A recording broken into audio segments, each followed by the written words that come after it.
Just when you think there's going to be one quiet day in the Championship, everything kicks off. We've had Watford sacking Tom Cleverley. There's doubts over Ruben Sellers' future at Hull City. We've got a bit more to talk about Danny Roll's future at Sheffield Wednesday as well. So much managerial speculation right now that I thought it would be all worth doing and condensing into one video. Watford and Hull fans in particular, I'd love to get your take on everything going on at your clubs at the moment in the comments down below. First up, let's jump into the Tom Cleverley news. So just when we all thought that Watford would go an entire Championship season without sacking a manager, they've gone ahead and got rid of Tom Cleverley literally as soon as this season has finished. And for plenty of Watford fans, this is a hugely controversial decision. They put out this club statement, basically said that the club were thankful to Cleverley for stabilising performances at the end of the 23/24 season. At one point he had them in the playoff picture, but unfortunately performances and results drifted to just 5 wins in 2025. So ultimately Watford have made this managerial change because they felt like standards had dropped off in the second half of the season, and the higher-ups there at Watford thought that that squad should have been in playoff contention this season. Now, for a lot of people from the outside looking in, compared to where a lot of people had Watford predicted to finish at the start of the season, compared to where they actually finished in 14th,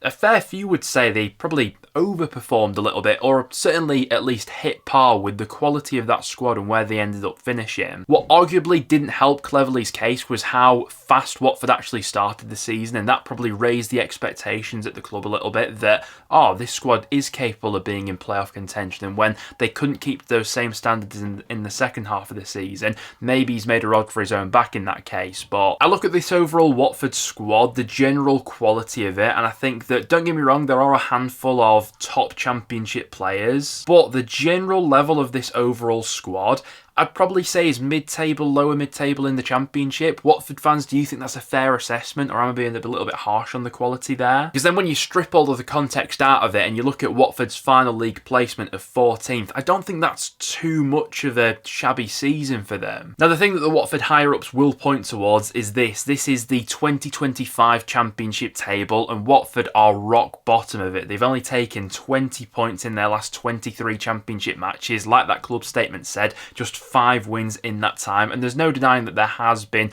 a big drop off from them, certainly compared to how they were performing in the first half of the season. But we said it on the channel quite a few times around that time when Watford were in the top 6, and it did feel a little bit unsustainable compared to some of the other sides that they were up against. And ultimately for Watford now, it's a case of where do they go from here? So since their relegation from the Premier League in 2022, they finished 11th in the Championship, 15th in the Championship, and now 14th in the Championship. So that's 3 years of the club receiving parachute payments, and they've not really gone that close to the top 6 in any of those seasons. With no more parachute payments, things are only going to get tougher for them going into next season. And it felt like Cleverley was a fairly steady pair of hands there, who was obviously still learning on the job and making mistakes, as all young coaches tend to. But thinking throughout his time at Watford, there have been moments where other clubs have been linked with Cleverley, and I wouldn't be surprised whatsoever if he lands himself another Championship job fairly soon. But the decision to sack him right after the season is finished definitely has got Watford fans talking right now, and where the club does go from here,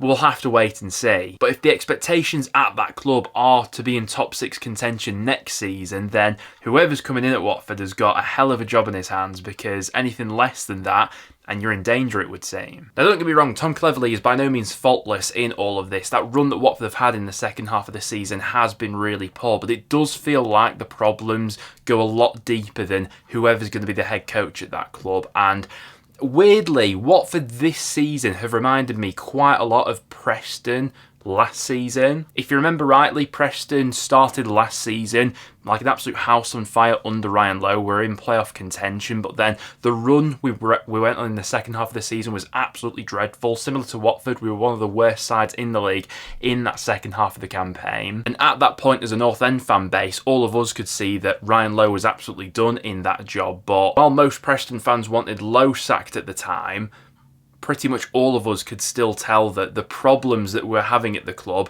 went a lot deeper than the manager, and I think we've seen that at North End this season. So where Watford go from here will be quite interesting. And another big decision that could be made in the Championship over these coming days is Hull City parting company with Ruben Sellers. Now, Sellers had the target of keeping Hull afloat in the Championship. When he came, they were in the bottom three, and ultimately he delivered that safety, kept them up on the last day of the season, drawing away at Portsmouth. Despite that, it looks like the higher-ups at the club are considering a change, and it's been said that Tony Mowbray is one of the names in the frame to potentially replace him. Now, once again, this feels like it would be a really harsh decision. Since Ruben Sellers was appointed by Hull and then until the end of the season, this is what the Championship table shaped up like. So Sellers had Hull performing like a steady mid-table outfit. They accumulated 34 points in 28 matches under him, and considering the injuries, the turnover of that squad, I don't think that's too shabby whatsoever, especially considering, like I say, the circumstances of which he came into that club, where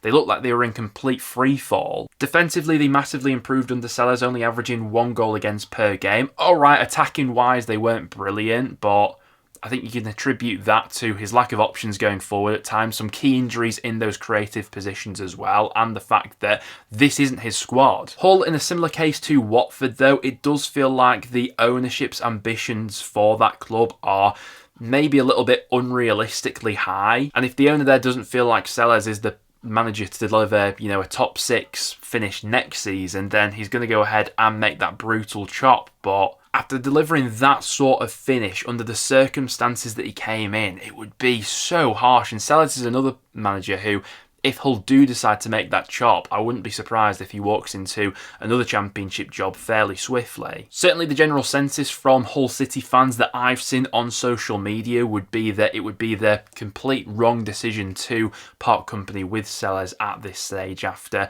what he was able to deliver in the second half of the season for the Tigers. But one thing that's definitely worth keeping in mind is that the fact that these stories are breaking now just after the season has finished, even if the Hull owner does decide to keep Sellers on board for next season, it feels like he's got to really hit the ground running next season, because it already seems like there is that bit of doubt in the owner's mind as to whether or not he's the right man for them long term. So if Hull do happen to have a bit of a slow start to the next season, wouldn't be surprised whatsoever if he's quite keen and quick to pull the trigger. Obviously, the decision to part company with Liam Rosenior hasn't aged well whatsoever, and it feels like we could be getting into another one of those situations here with Hull. It could be a case of history repeating itself, because I certainly wouldn't be surprised if he goes on to a different club like Rosenior has and does really well for himself. The last bit of managerial news that I wanted to throw onto this video as well is that we have had a bit about Danny Roll coming out recently as well. Obviously, he's been linked with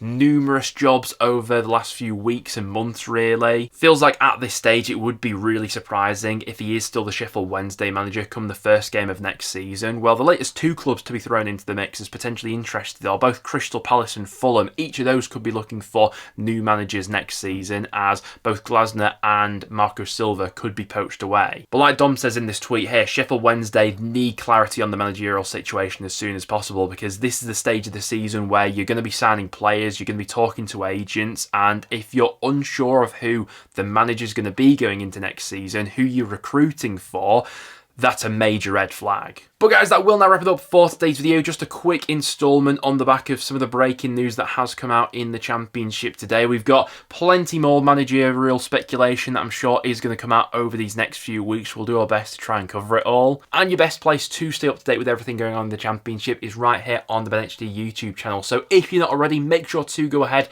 and hit that subscribe button. Like the video if you went on to enjoy as well. But other than that, I will see you all in the next one.